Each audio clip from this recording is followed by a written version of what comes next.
Dear brother and sister, please be in Acharya position. Let us pay respect to Venerable and Ajahn Dton by bowing 3 times. First bow, second bow, third bow.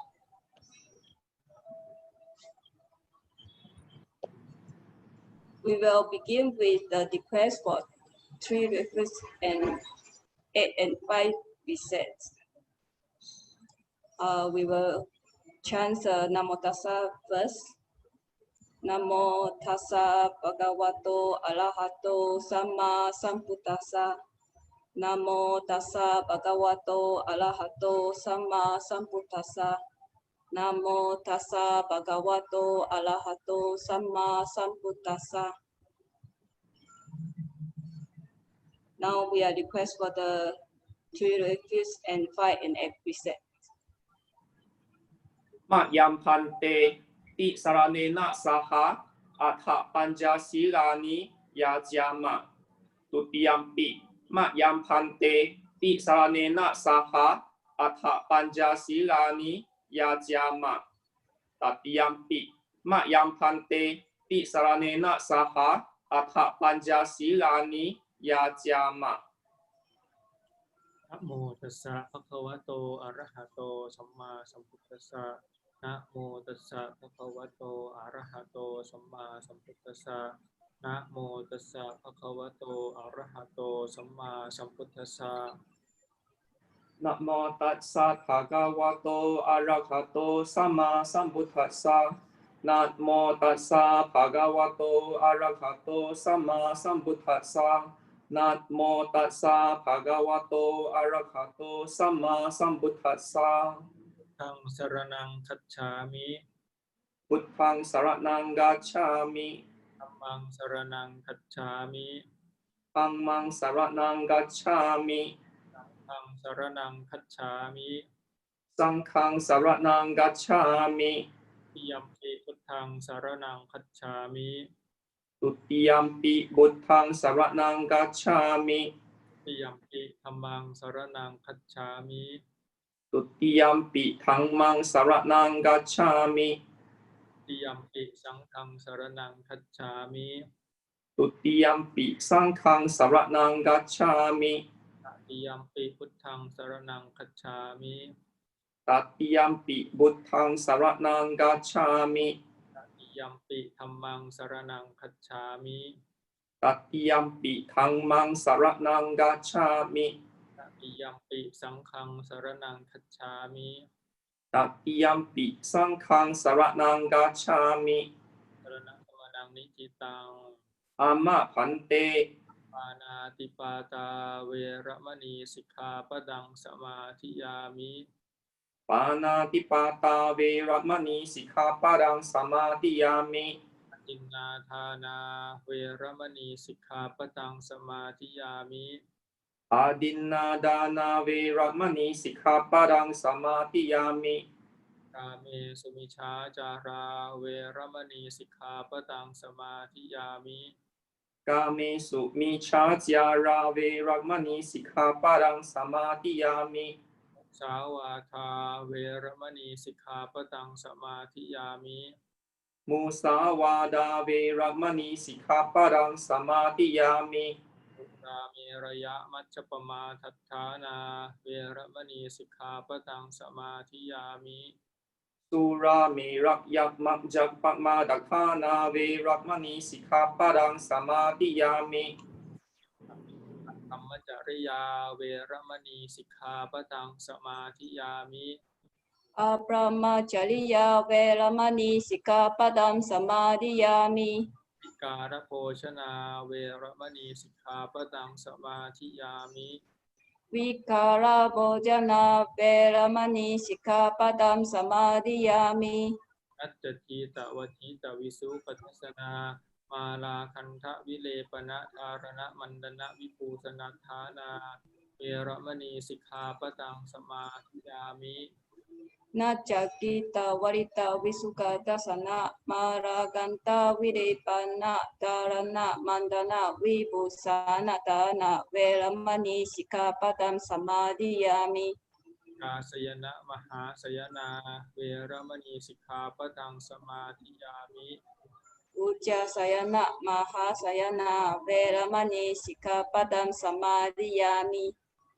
Imani panca attha sikkhapadani samadhiyami.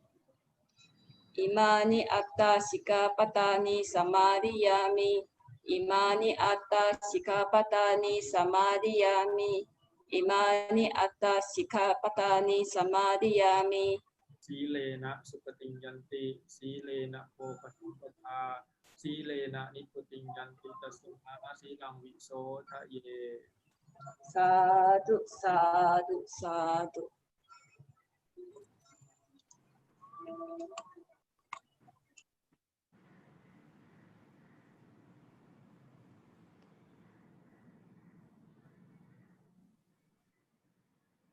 Brahma jaloka Hikpakti sahang pakti Kaktan jalian Hikwarang ayajaka Santi kaksakta Pakrakja kakjatika Ese tutang mang Anukang pikmang pakjang Namo tassa bhagavato arahato samma sambuddhassa. Namo tassa bhagavato arahato samma sambuddhassa.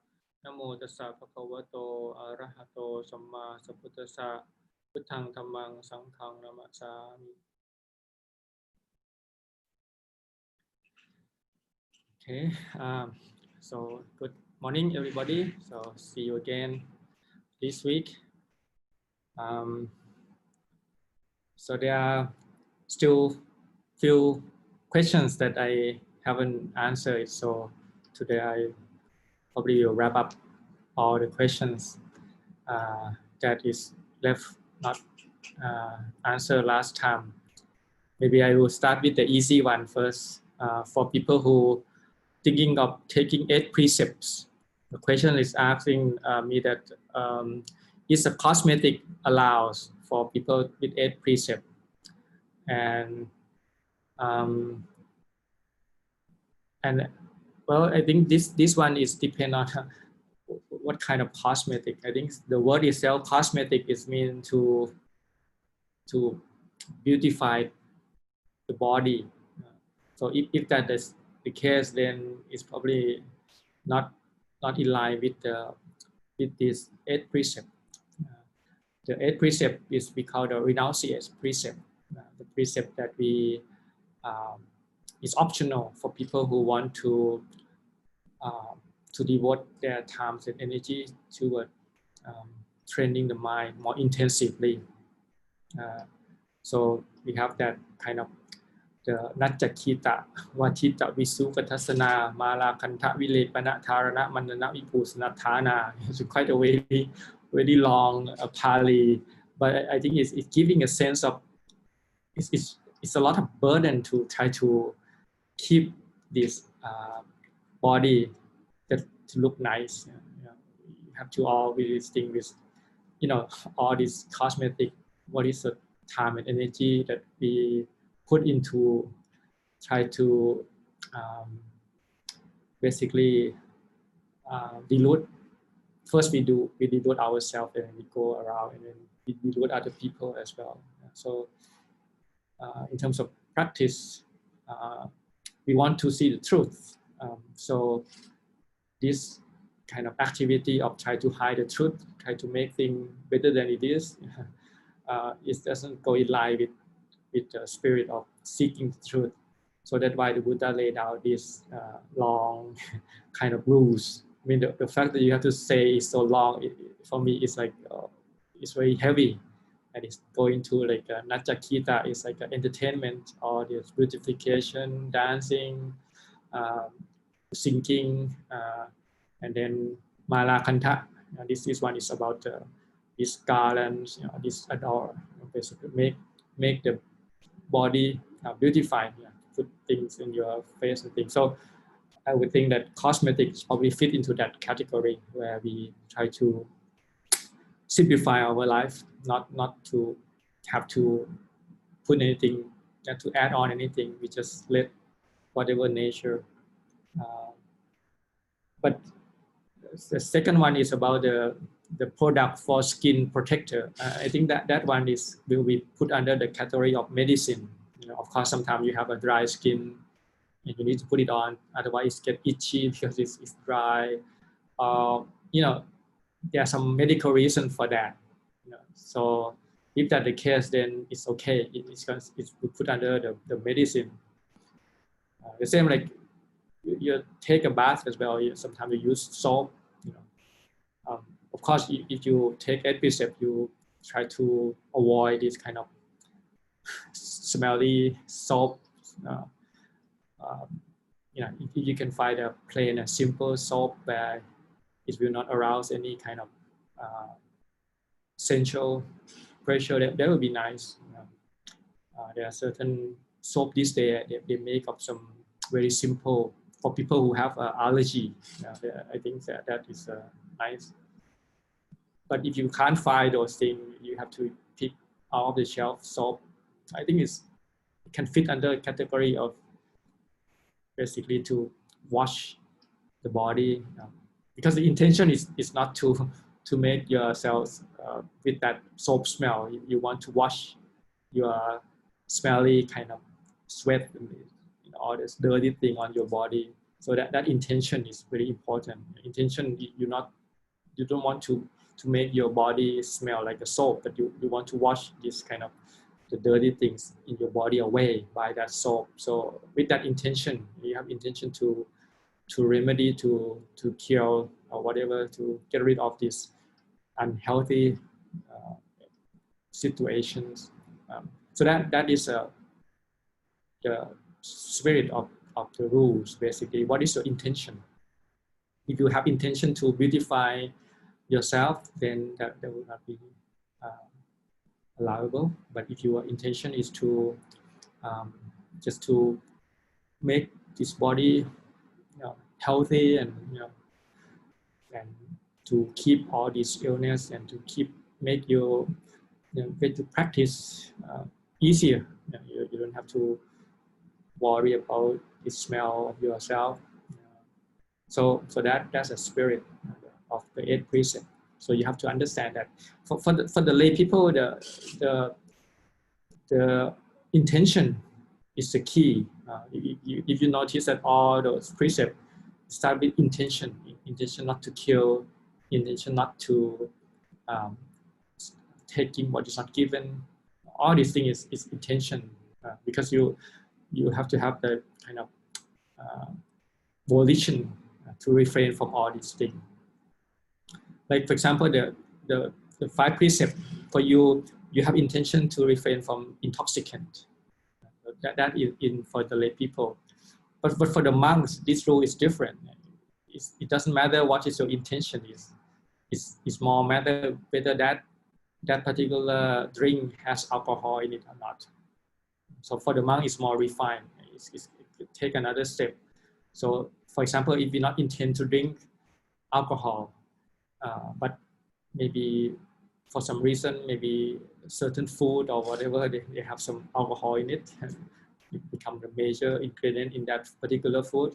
And you don't know, but you don't have any intention, but you happen to drink that alcohol, you make an offense. You have to confess in order to be released from this rule. So for the monk, it's kind of more strict to the letter. But for the lay people, it's more of the intention.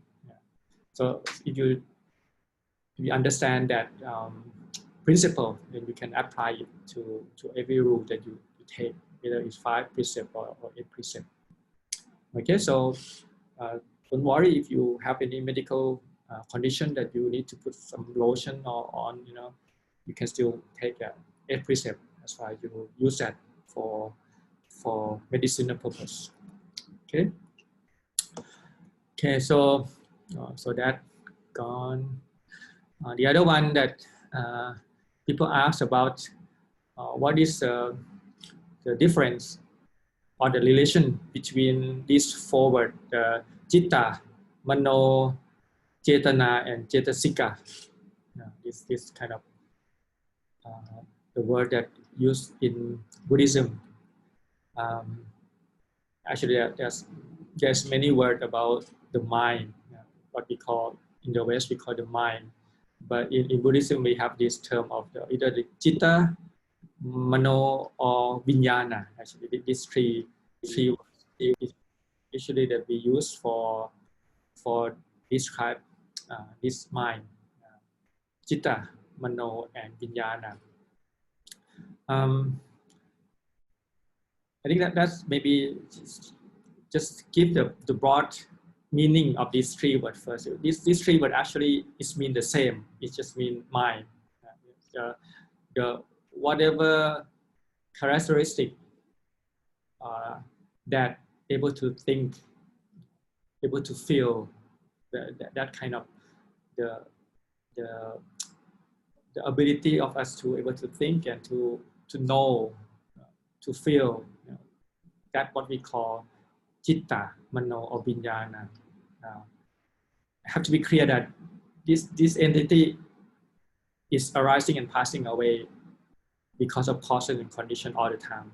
It's no thing that we call like soul, soul in probably the ancient religious term they use the word soul. The soul is the same as atta.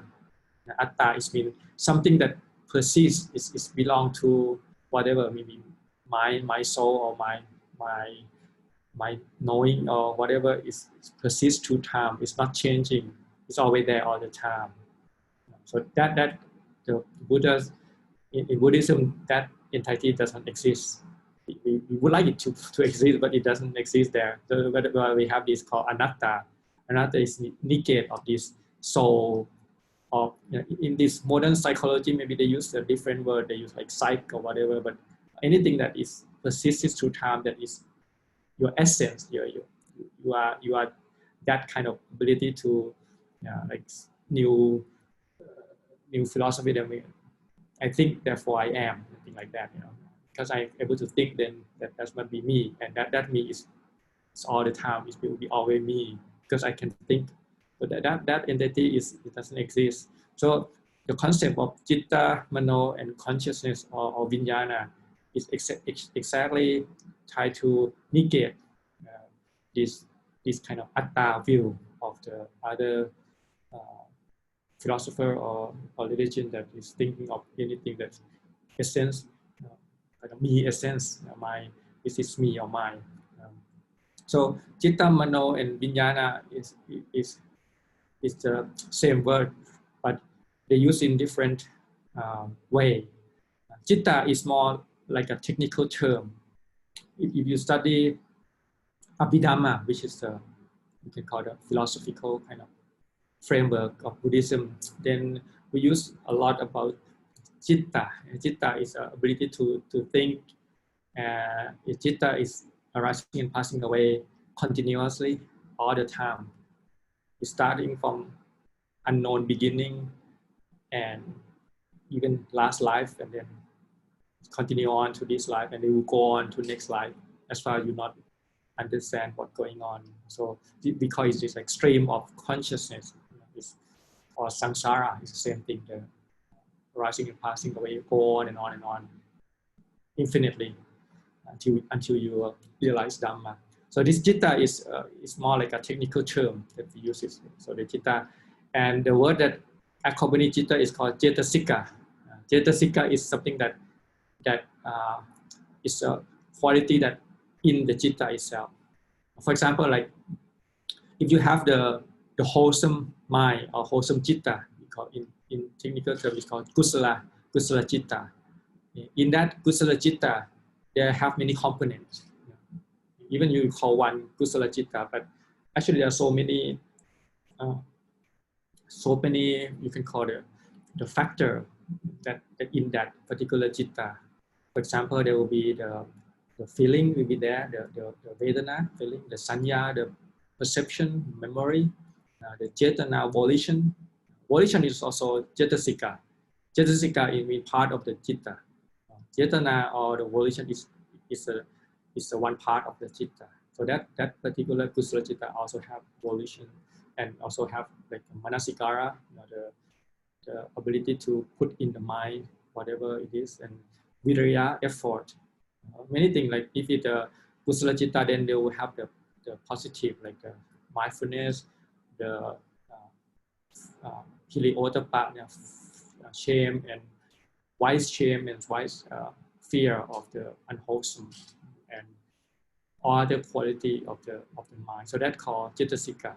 So Cetasika is also another technical term to describe what is in one Citta, in like a Kusala Citta, what is component of that.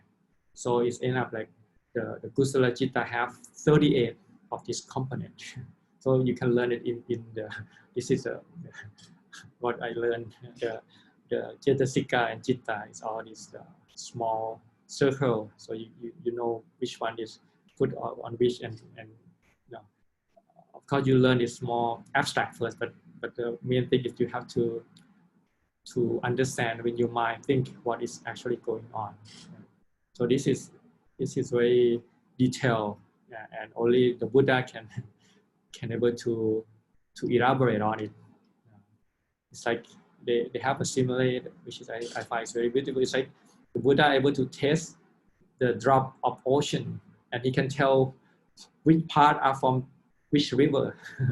Like this is from Konga, from Germany, you know, so the same thing. One Citta, which is arising and passing away so quickly, but the Buddha can basically split that Citta into different constituents and then explain to it which doing what. So that is kind of what Cetasika mean. And the Cetana is one of the Cetasika. It's a volition. Cetana is very important for the Kamma. When you do anything Kamma, you have a Cetana. So you have intention or volition to do things, either good or bad. So, and then when you act, you have the volition, Cetana, then it will have consequence of the result. The result doesn't happen right away. It takes time. Sometimes it's quick, sometimes it's sometimes it's next life, sometimes the life after that. But every act that we do have a consequence, a result, and it might be complicated because the way the karma work, sometimes it's manifest right away in this lifetime, sometimes it's next life, sometimes the life after that. So there are so many factors that come into play. So it's very difficult unless you have the all-knowing of the Buddha to tell exactly what is the result of which karma that you do. So only the Buddha can tell that. But for us, we just know the principle, roughly principle that if you do wholesome karma, then when you have a result, it will have a good result. Good result meaning that you will have you will meet or whatever, but you will have a happy feeling. But if you do the bad karma, the akusala karma, then when the result come out, it will be bad in terms of the sufferings and cause pain and all these things. So that's a kind of basic principle. And the word mano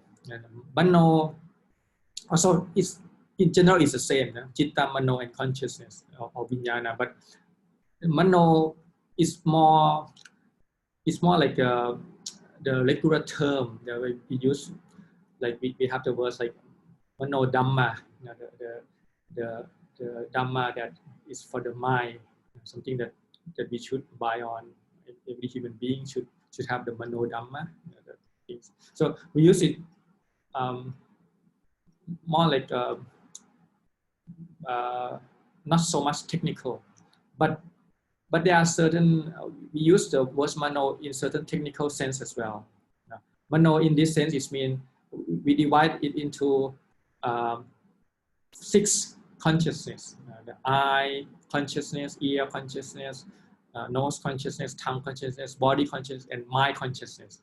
And we use the word mano in that particular subtype of consciousness, which is called the mano consciousness.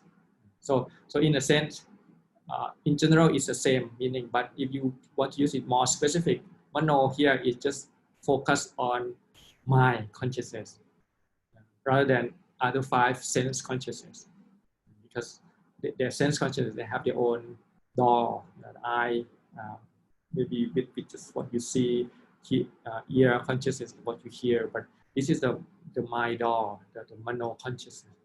And I think the word mind is probably have something connection with the word mano in Pali language anyway. So this is kind of have connection there. So we use that. We can also use that in kind of technical term into just one door of this 6 door of consciousness. But we use specifically to just the mind door or the mano consciousness. And then the vijnana is the same as chitta.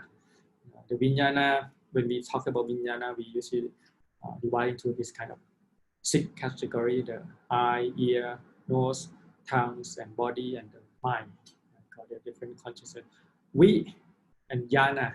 We in the beginning is mean vita or different kinds. And jhana means to know. So you know different kinds. You know through the eye, ear, nose, tongues, body, and the mind.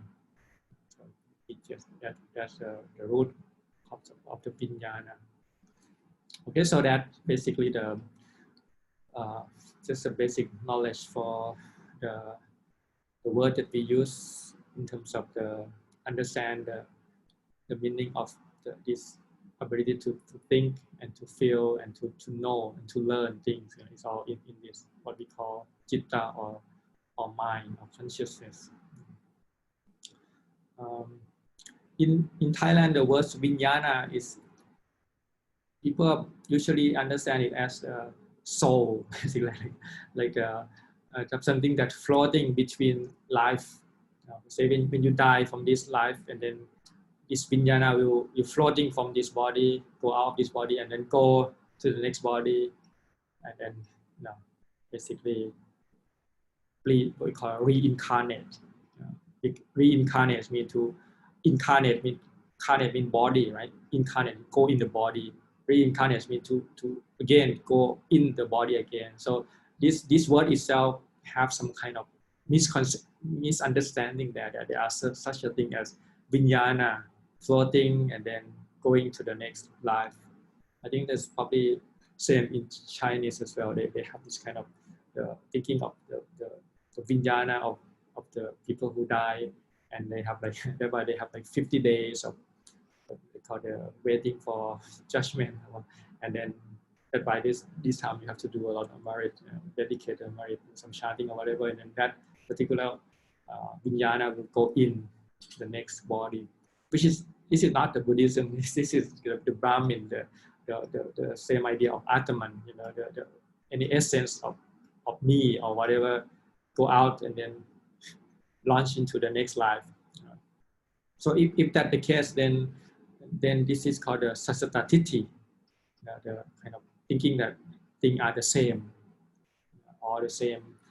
We this life and next life are the same people, because the Atman here or the vijnana is going from here to there.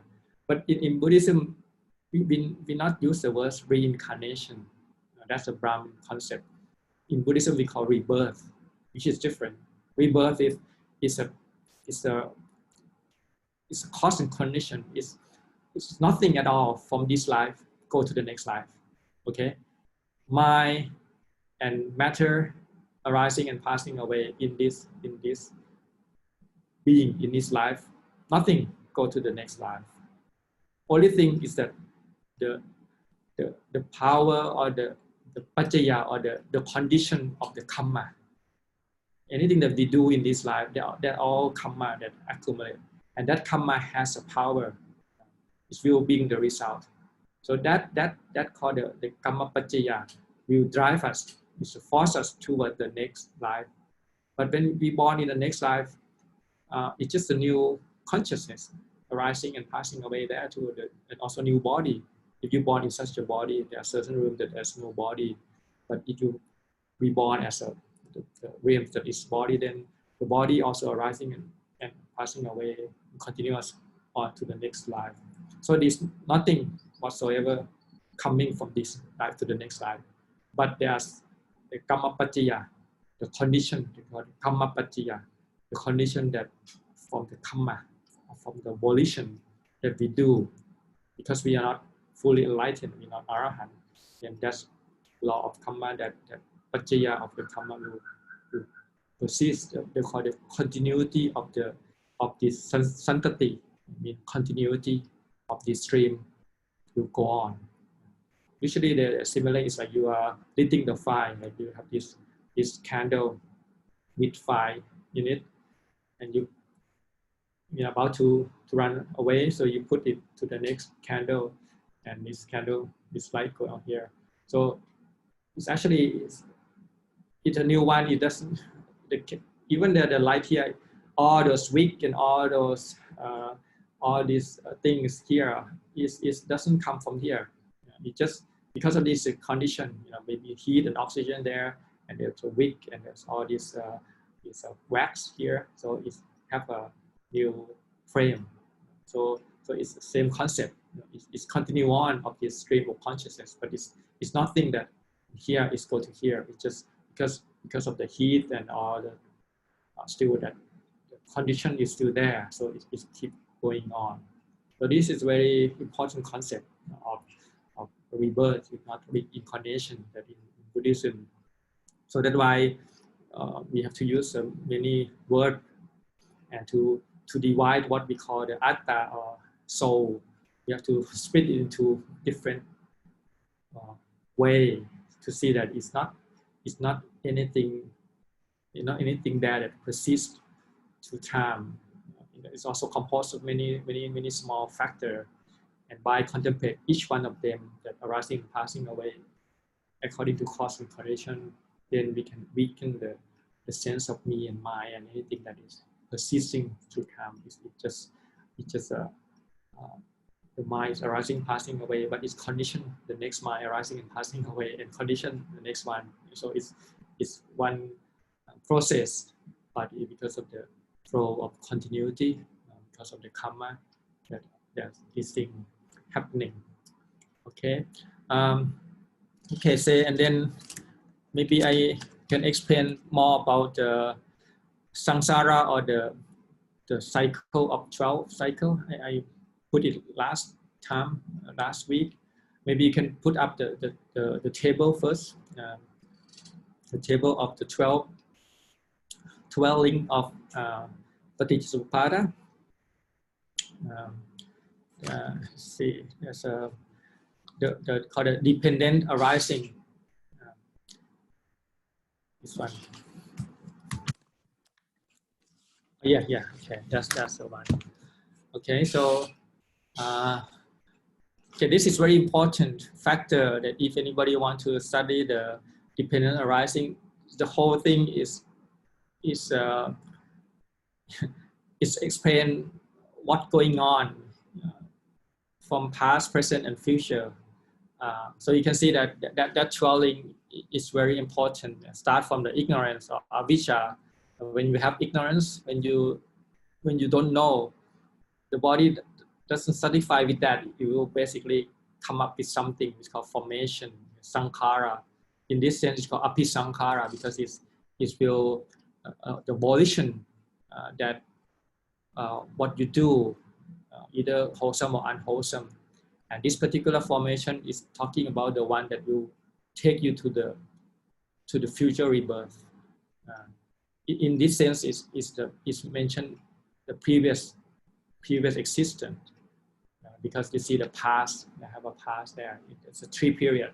You see the first 2 factor is belong in the past.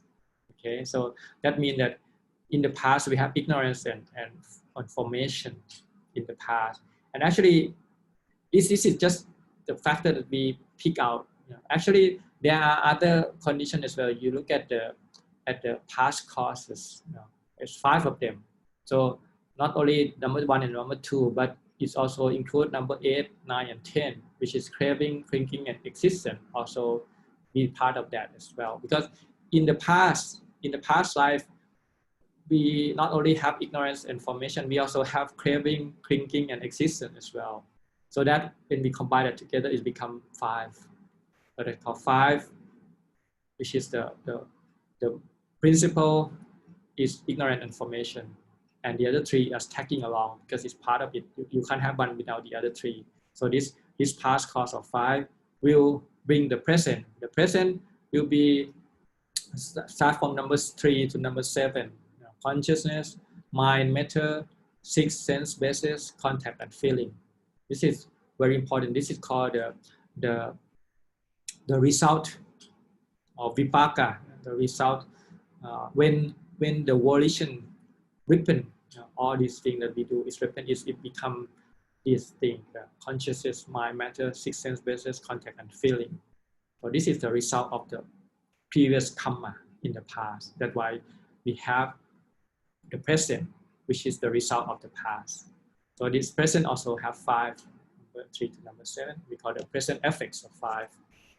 But it doesn't end there, right? Because when we feel, when we have contact, when we have 6 sense based mind, matter, consciousness, we not stop there. We start to create something new. We are to craving for some positive feeling. We run away from the negative feeling. So we create this craving, clinking, and existence. So this is called the present causes, which is another 5 as well. Because we have to add number 1 and number 2 as well. Because craving, you will not have craving unless you have ignorance as well. So even in this life, ignorance is still there as well. So ignorance and formation also add, but it will be supplement. Number 8, 9, and 10, craving, clinking, and existence is a principal one here. But when you include ignorance and formation, it becomes 5. So here you can see that it's past causes of 5, and then present effect of 5, present causes of 5, and then future effects will be 5 as well. So it's numbers 3 to number 7 in the future. Because when you have this kind of, you create causes. So in the future, if you're going to be reborn, then the next life you have consciousness, mind, matter, 6 sense bases, contact, and feeling again. So these future effects will be 5 the same. Okay, but here in the Paticcasamuppada, we use the word birth, decay, and death. Actually, the birth, decay, and death is just one component of the existence.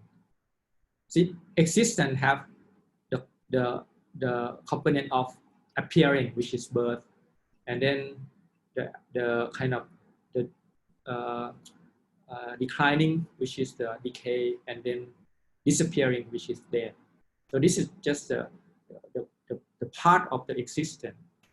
That's why in the future, the whole machinery is just 5 of those: consciousness to feeling, number 3 to number 7. But 11 and 12 is just describe the process, the beginning, middle, and the end, birth, decay, and death.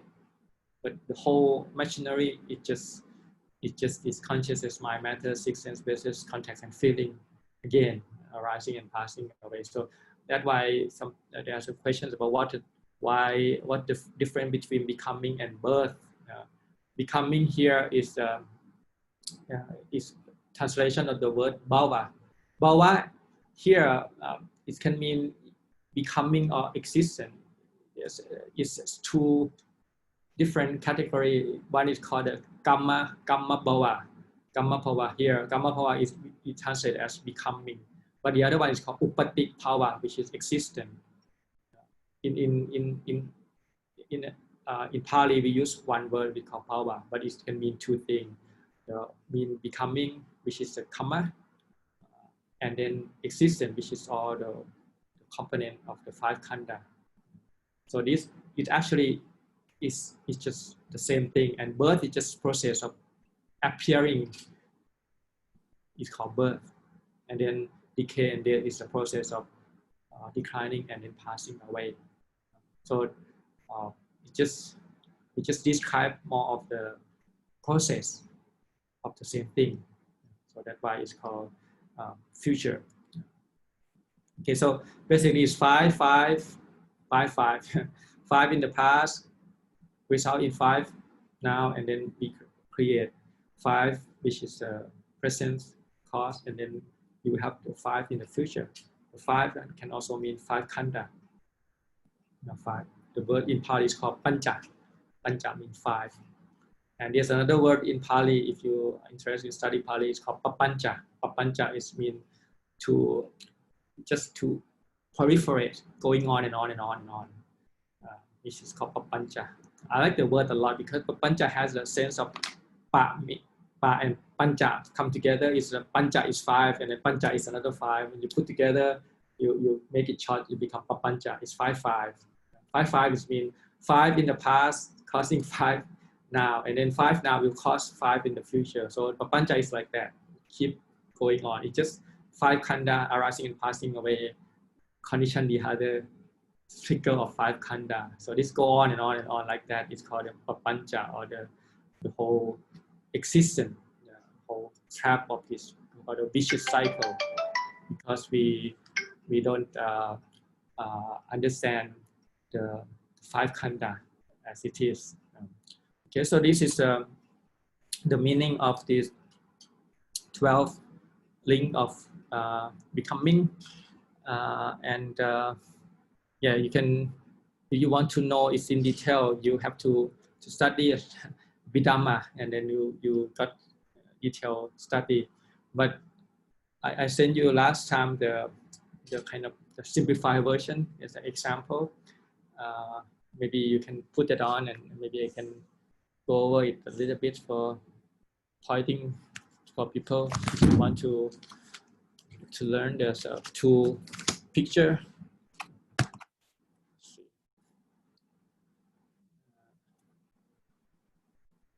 Okay, yeah, this is the first one. Okay, there's two picture that I put on. The first one is describing just one process, so it's easier. So this one. So it starts from the ignorance. It's like the blind people, and when you ignorance, then you basically you slip. It's a formation. When you slip, then you got fall. It's called consciousness. When you fall, then you got this bump, the bruise that is called the mind and matter, and then you got this swelling, which is 6 sense based, and then you got contact, which is the abscess. It become swelling and get infected now, and then the feeling is like you try to remove it. You try to, maybe you have to, when you have the abscess, you have to poke it with a needle or whatever. So that's like the contact, and then the feeling that coming from that. Of course, you gotta be pain there when you poke, try to remove the pus, and then the craving is like you want to heal. So you want to heal this pain. So what you do, you grasp for the medicine, which is the word clinking. Is mean you grasping on thing, which is clinking. But the bad news is that the thing that you think is medicine is not. It's a poison. So you grasp the wrong thing. So you end up grasping the medicine, thinking that it's medicine. So you apply that to your wound. So what happened? Existence is you apply that to your skin. What happened? Then you got birth. Birth is like allergy. Basically, you all these swellings getting worse. It's just all your body. This picture, and then decay and death. That wound is becoming swelling, and then pop up, and then create the whole body. And then of course the one that near your eye is make you blind as well. So it's going in circle, because of this wound infected, you got blind, and then the blind you fall. So it's go on and on like that. So it's very beautiful way of describe what's going on when you blind, basically you don't know a thing, and you try to get better. But the more you do, the more it's getting worse because you don't know what you're doing, and you grasping for the wrong thing, and you put it on, it even getting worse because you didn't understand what's going on. So that is kind of the first very nice explanation of what's going on with this samsara, or this 12 factor of existence that keep us trapped. Okay, so in the next picture, there's another. Okay, this one has different simile altogether. It's come into pair, so it's not like the previous one where it's just one story, but this one has a different one. Okay, so I start with the first one. The first one is ignorance. Here is ignorance is just like a cataract. Basically, you have this opaque in your eye. You can't see things well. It's like you have developed this kind of cataract in your lens. You can't see things well, and because of that, okay, and then that's ignorance, right? And then the second one is a formation. This one is represented as a cocoon. It's like you try to build things, but you basically the fact that you wave yourself, this kind of silk is wrap you inside that, so you become dark inside.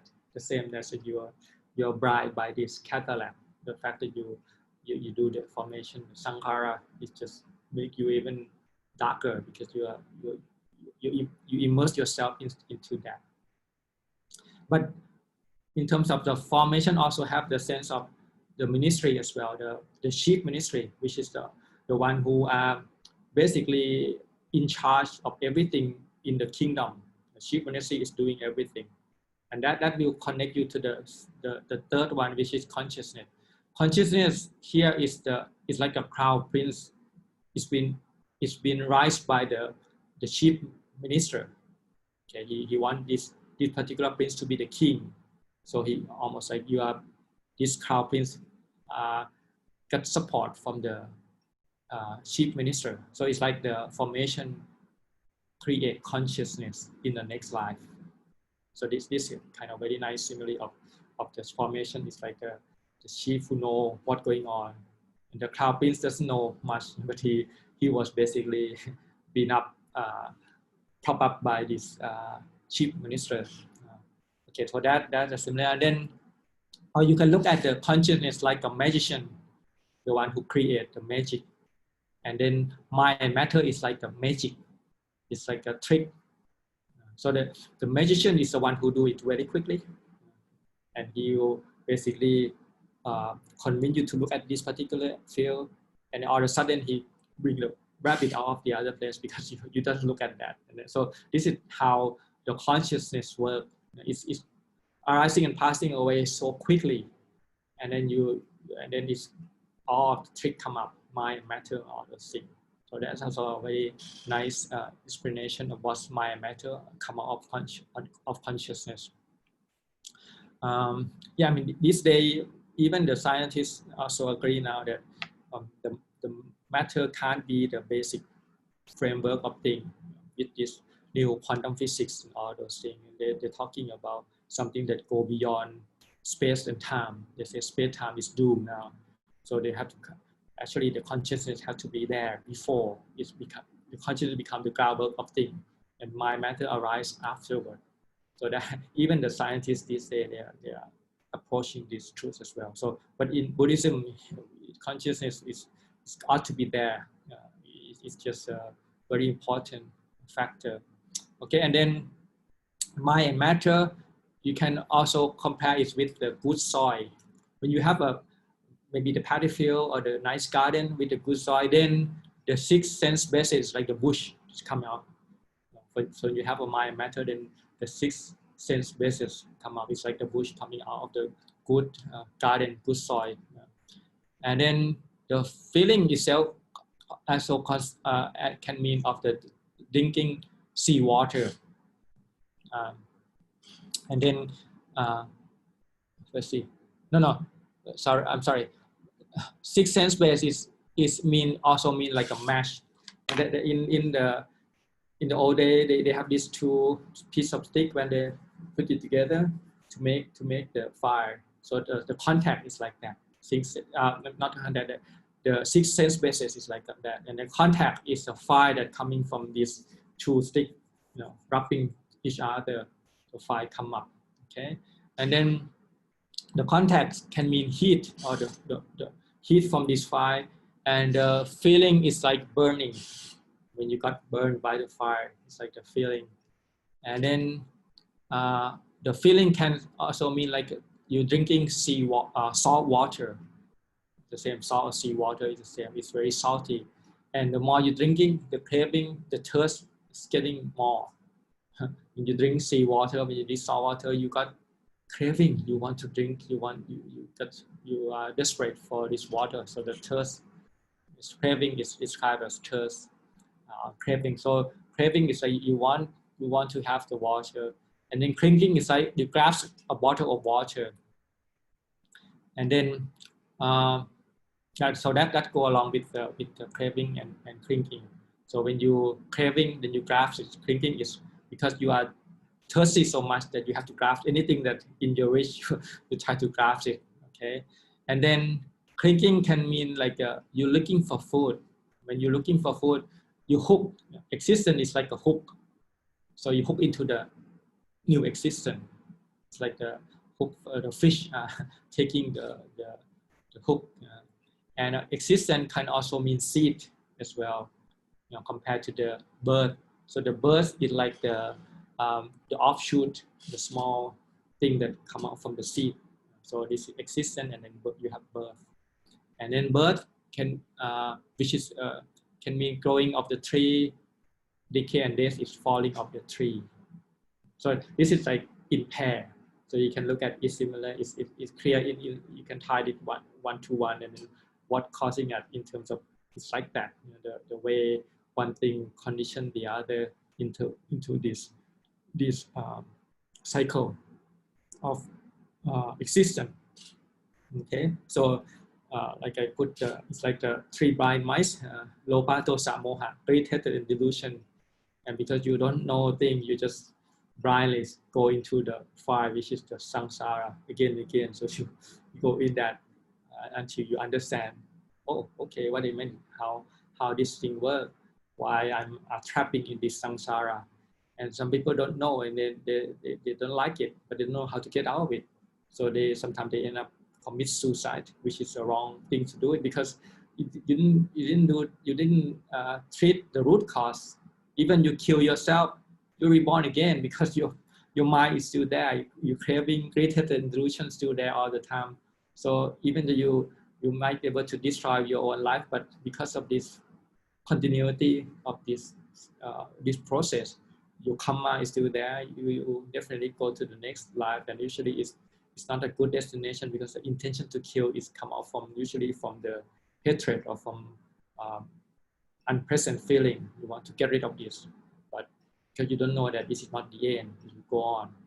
So you cut the wrong thing. So you're not supposed to cut this life. You're supposed to cut the kilesa. Created illusion is the right thing. So you have to undermine that. Whatever created illusion, one moment, each one, by practice mindfulness and clear comprehension, then you're able to see the way out. The way out is between the feeling and the craving. See, between the present result and the present cause. Only in the present where you have anything to do with it. The past gone, you can't do anything with it. The future is not arrived yet. So only the present, and the present have the present of the result and the present of the cause. So the gap is there, the gap between feeling and craving.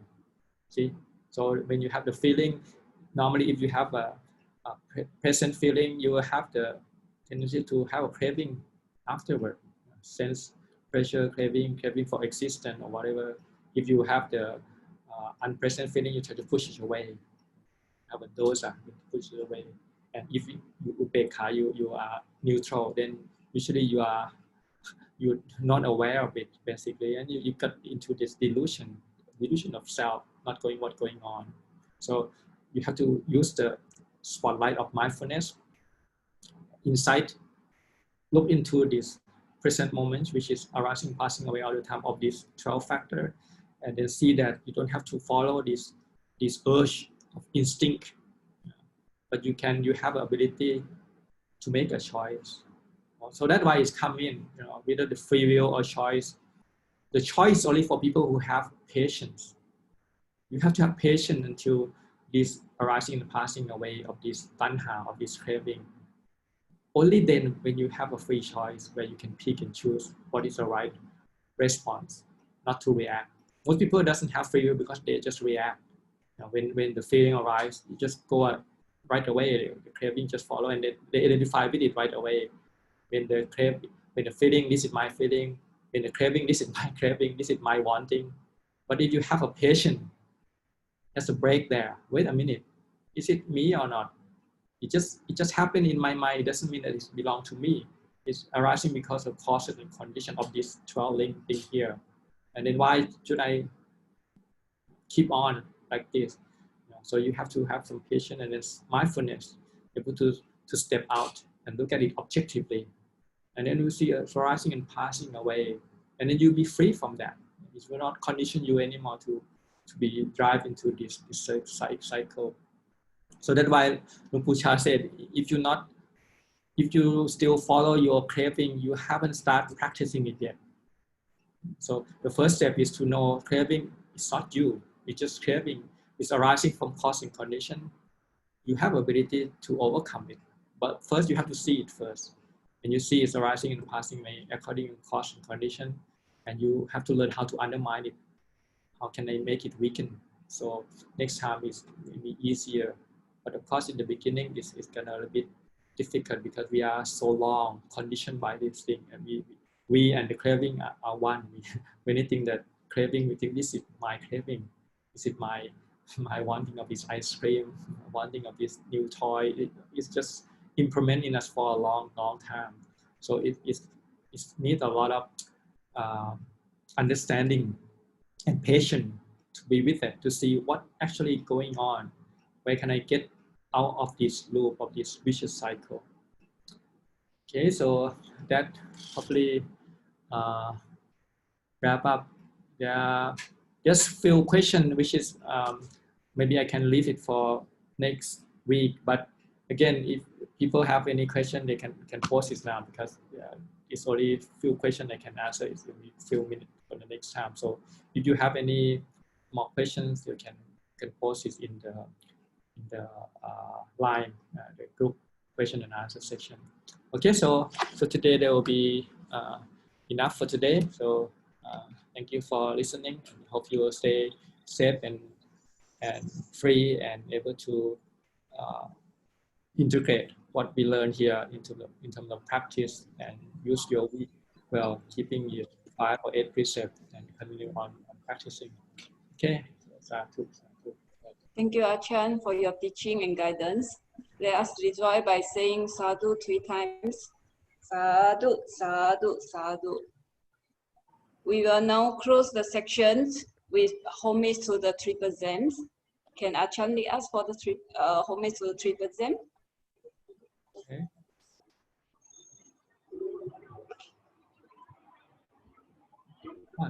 Okay, we say together. Arahang Samma Sambuddho Bhagava Buddhang Bhagavantang Abhivademi. Sawakhato Bhagavata Dhammo Dhammang Namassami.